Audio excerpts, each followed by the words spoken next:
Shalom, sahabat Lexio Divina yang dikasihi Tuhan Yesus Kristus. Dalam episode terakhir dari seri Kuasa dan Nilai Kerajaan Kristus, akan kita beri judul Satu Tapi Sangat Mahal. Tidak ada satupun di seluruh alam semesta raya ini yang dapat menandingi nilai kerajaan Kristus yang tak ternilai itu. Ide pernyataan ini sama dengan apa yang Yesus katakan di dalam perumpamaan dari Matius pasal yang ke-13 ayat 45 dan 46. Demikian pula, hal kerajaan sorga itu seumpama seorang pedagang yang mencari mutiara yang indah. Setelah ditemukannya mutiara yang sangat berharga, ia pun pergi menjual seluruh miliknya lalu membeli mutiara itu. Seorang pedagang, yaitu emporos dalam bahasa Yunani, adalah seorang pedagang grosiran yang biasanya berkeliling dari satu kota ke kota lain untuk mencari barang yang begitu berharga. Dia beli dalam jumlah yang banyak, lalu kemudian nanti dia cari pedagang eceran yang bersedia untuk mengecer setiap barang dagangannya. Di masa Yesus, salah satu bentuk investasi adalah mutiara. Sama dengan kira-kira berlian sekarang. Jadi bila seseorang memiliki mutiara, mereka akan memiliki kekayaan yang begitu besar, atau bisa dikatakan mereka kaya raya. Biasanya, mutiara ini didapatkan dari dasar laut, dari kerang mutiara yang alami. Itu biasanya ditemukan kalau nggak di Laut Merah atau Teluk Persia dan juga di Samudra Hindia. Nah, kenapa ini begitu mahal? Karena dalam pencariannya tidak seperti sekarang ini. Bila Anda pergi ke Ambon atau di daerah Indonesia Timur, banyak terdapat penyelam-penyelam alami dari mutiara. Dan mereka bisa turun, menyelam sampai ke kedalaman mungkin hampir 50, saya nggak tahu bisa 100 meter. Dan kemudian mereka mencari, lalu mereka naik ke atas. Tetapi mutiara yang ditemukan pada masa Yesus, itu kedalamannya cukup dalam, sehingga cara untuk mendapatkan seringkali membayar dengan nyawa seseorang. Bagaimana cara mereka mengambilnya? Begini, pada waktu mereka sudah di tengah laut, lalu kemudian si penyelam mutiara ini akan diikat dengan tali yang ditaruh ke dalam batu kilangan. Nah, lalu kemudian batu ini cukup besar, lalu mereka diterjunkan sama-sama ke dalam laut, dan setelah itu mereka turun, dan ketika si penyelam ini mendapatkan kerang mutiara yang sudah dikumpulkan sama dia harus memotong tali itu untuk dia cepat-cepat naik ke atas. Tetapi resikonya, di dalam itu ada begitu banyak binatang-binatang laut, kita nggak tahu monster laut seperti apa, tetapi yang pasti hiu atau binatang yang pemangsa itu ada di sana, dan mereka bisa mati dengan cepat. Yang kedua, mereka bisa mati karena kehabisan nafas.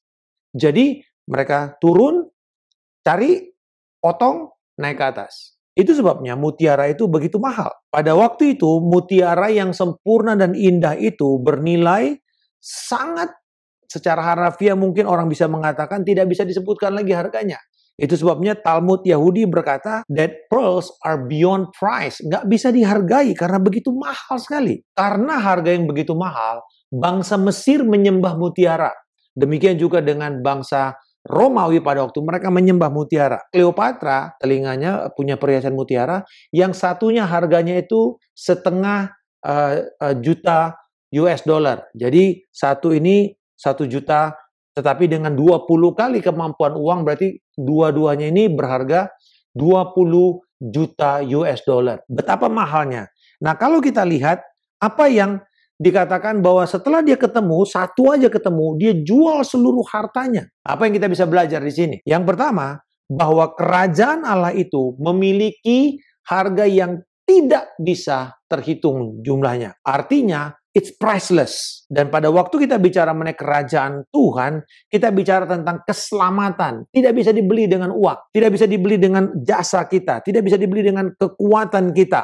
Hanya oleh Yesus Kristus yang sudah membayar mahal dan lunas. Tidak ada yang bisa membayarnya lagi. Dan karena itu kita bisa memiliki hubungan yang intim dengan Tuhan. Yang kedua, kerajaan Allah itu tidak kelihatan secara permukaan. Jadi orang harus mencari, orang harus menemukan. Bahkan kadang-kadang sudah di depan mata pun seperti orang Yahudi tidak bisa melihat kerajaan sorga, tidak bisa melihat keselamatan. Dengan kata lain, orang yang mencari kerajaan sorga yang menemukan. Jadi nggak tiba-tiba kita jalan-jalan lalu ketemu kerajaan sorga. 1 Korintus pasal yang kedua berkata bahwa manusia kedagingan ini tidak bisa melihat hal-hal yang daripada Allah. 2 Korintus pasal yang keempat berkata bahwa ilah dunia ini membutakan. Makanya jangan kaget ada teman-teman kita yang mengatakan, ngapain sih lu ke gereja? Ngapain sih lu menyembah Tuhan?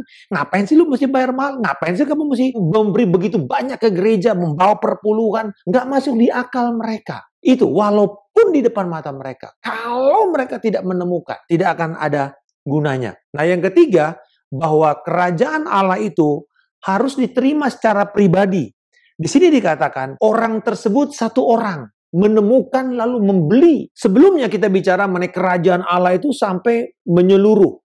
Di seluruh segmen masyarakat ketika terjadi perubahan, kerajaan Allah datang, maka juga di situ pemerintahan Kristus ada. Bahkan kalaupun orang tidak percaya, tetap alam semesta ini dikuasai dan diperintah oleh Yesus Kristus. Tetapi bukan berarti seseorang yang berada di bawah pemerintahan Yesus Kristus atau pengaruh pemerintahan Yesus, dia pasti akan selamat. Tidak semua orang yang pergi ke gereja itu sungguh-sungguh menerima Yesus sebagai Tuhan dan Juru Selamat.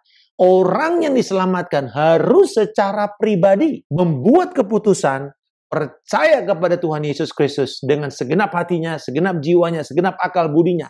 Percaya secara pribadi. Bila kita tidak tunduk kepada Raja secara pribadi, kita mungkin bisa menjadi tinggal di dalam kerajaan itu, tetapi kita bukan warga kerajaan. Dan bila kita bukan warga kerajaan, maka kita tidak akan menerima apapun dari kerajaan sorga. Kalau kita tidak membuat keputusan memberi diri kita kepada Yesus Kristus sebagai Tuhan dan Juru Selamat, maka kita tidak punya pengharapan yang kekal, seperti yang dijanjikan oleh Yesus. Jadi kerajaan sorga itu sangat berharga, sangat mahal. Kerajaan sorga itu tersembunyi, tentu itu sebabnya harus dicari. Yang ketiga, kerajaan sorga itu harus diterima secara pribadi. Dikatakan apa harga yang harus kita bayar? Tentu keselamatan itu gratis dari Yesus Kristus. Tetapi untuk bisa mendapatkan dan menikmati kehidupan kerajaan sorga, si pedagang mutiara ini mengatakan dia menjual seluruh hartanya. Artinya apa? Ada pertukaran yang harus kita lakukan. Yesus sudah menukar dosa, kegagalan, maut yang harusnya kita terima dengan kebenaran, dengan kasih karunia, dengan kehidupan kekal. Oke? Yesus sudah berikan kepada kita. Apa exchange-nya? Apa pertukarannya? Kenyamanan kita. Comfort kita. Dia membeli katanya dengan seluruh hartanya. Berarti seperti Yesus mengatakan, mau ikut aku? Sangkal dirimu, pikul salibmu. Artinya mati buat keinginanmu dan hidup buat keinginan Kristus. Bukan lagi saya yang hidup, tetapi Kristus yang hidup di dalamku. Dengan kata lain, istilah teologisnya hidup di bawah ketuhanan Yesus Kristus. Yesus adalah Tuhan atas seluruhnya atau tidak sama sekali. Begitu mahalnya mutiara ini, sehingga orang yang membelinya, membeli dengan seluruh harta kekayaannya. Hari ini kita semua punya kesempatan. Bukan hanya ikut-ikutan jadi orang Kristen. Tapi kita percaya bahwa saya menerima dia dan saya akan mengikuti dia dengan segenap hatiku, dengan segenap jiwaku, dengan segenap akal budiku. Akan membayar, menukar kenyamananku. Kalau itu harus bangun pagi-pagi berdoa, mencari wajah Tuhan, kita datang untuk memberi, berkorban di dalam keuangan kita, dalam waktu kita, dalam tenaga kita, berkorban kenyamanan kita demi Kristus. Bahkan misalnya demi melayani orang lain, kita berkorban kenyamanan kita. Tetapi itu worth it. Waktu kita memberi diri kita kepada orang lain, mentoring mereka, kita mengorbankan kenyamanan kita. Tetapi kita akan melihat hasilnya. Hidup banyak orang akan diubah oleh satu orang yang kita layani tadi. Saya ingat pada waktu masa saya masih baru bertobat, ada orang-orang yang bekerja, mereka bekerja di bank-bank internasional yang sudah punya prestasi yang begitu baik. Tetapi pulang kerja, mereka buka semua dasi jasnya, taruh di mobil, mereka pergi ke tempat kosnya kami dan melayani kami, duduk sebagai anak-anak yang seperti mahasiswa. Saya bersyukur orang-orang ini memberi kenyamanannya. Pada waktu itu saya mengatakan bahwa saya bersyukur karena sekarang saya bisa menikmati dan juga bisa memberikan banyak pengaruh kepada orang-orang. Tetapi ada orang-orang yang memberi kenyamanannya, menanggalkan semua demi melihat orang-orang muda ini berhasil.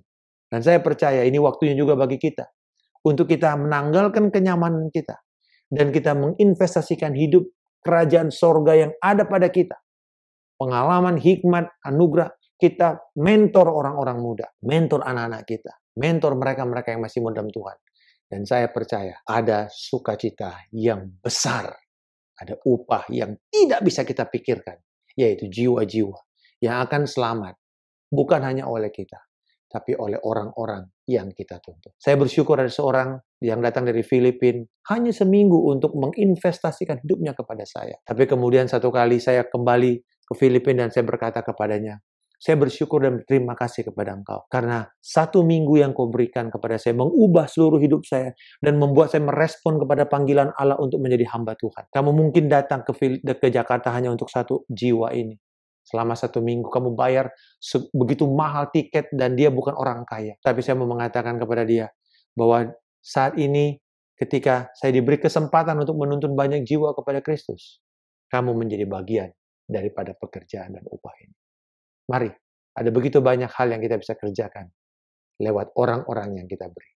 Kerajaan Allah yang begitu mahal, yang tersembunyi, yang membuat kita perlu menemukan, tetapi kemudian ketika kita menemukan ada sukacita dan ada harga yang kita bayar, yaitu kenyamanan. Bapa di sorga, terima kasih bahwa hidup kami bukan lagi hanya untuk diri kami, tapi Kristus yang ada dalam kami ini akan membuat banyak perubahan terjadi kepada orang-orang yang kami beri. Kami korbankan kenyamanan kami untuk mereka bisa mengalami perubahan hidup. Terima kasih Tuhan. Kami bertobat untuk setiap kompromi-kompromi hanya karena kami ingin menikmati. Kami tidak mau membayar harga untuk kerajaan sorga yang sudah kami terima. Aku berdoa Tuhan bahwa kami bisa menyadari betapa mahalnya karya Kristus itu. Sehingga kami tidak bermain-main dengan kehidupan kami. Tapi lebih dari itu juga, karena kami tahu waktu kami singkat, kami akan beri hidup kami kepada orang-orang muda. Untuk mereka bisa meneruskan visi, meneruskan panggilan Allah ke dalam hidup mereka. Dan membawa ini bahkan lebih jauh, lebih unggul, lebih mulia bagi kemuliaan Kristus Yesus. Dalam nama Tuhan Yesus Kristus kami berdoa dan mengucap syukur. Haleluya. Amin. Salam kemenangan. Saya Pendeta Markus Simanjuntak. Have a blessed weekend.